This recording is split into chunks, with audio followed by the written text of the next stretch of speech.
Welcome to my new vlog. यो भ्लगमा चाहिँ हामी 4 जना भएर कोइराल टिप्न जाँदैछौँ। कोइराल टिप्नको लागि चाहिँ धेरै माथि नै जानुपर्ने छ। कोइरालको बारेमा थप जानकारी हेर्दै गरौँ।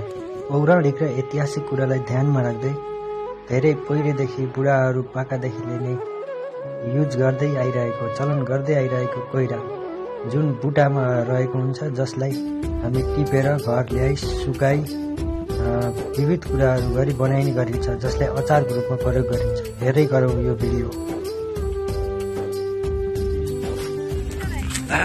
गाइज हिँड्न नसकेर ल हेर्नुहोस्, हात छमी छमी यस्तो छ हालत। हामी चाहिँ हेर्नु गाइस गाउँ कहाँ छ मलाई चिन्नै सकेन हो। गाउँ त तल हेर बाफ्रे यहाँ भिर कहाँमा पहिला घर भएको ठाउँ बताउनु मलाई। घर भएको माथि अझै आएन है, आइसक्यो माथि। हेलो गाइस, यहाँ हेर्नु है, गाउँ पुरै गाउँ हेर्न सक्नुहुन्छ हजुर।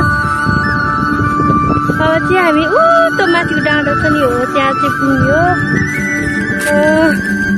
गाउँ चाहिँ राम्ररी देखिएको छ गाइज होइन, यति बेलासम्म भिडियो हेर्दा पनि लाइक सब्सक्राइब सेयर नगर्नु भएको होइन, छिटो लाइक सब्सक्राइब सेयर गरिदिनु त, छिटो छिटो छिटो छिटो।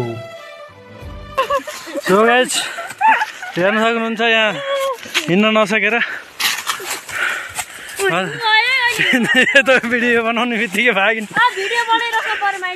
हिँड्न नसकेर लोरू राखिरहेन। हामी कहाँदेखि आइयो? तल गाउँदेखि, उतो घरदेखि होइन, यो घरदेखि। फाइनली गाइज यो के जाते हो यो? कोइराल रुख ढाल्यो। अब यो हामीले फुल टिपिन्छ। डराएर उता लुकेर बस्यो नि, सकेनन्। फुल चाहिँ कोइरालको कोपिला चाहिँ धेरै मिठो हुन्छ त्योभन्दा।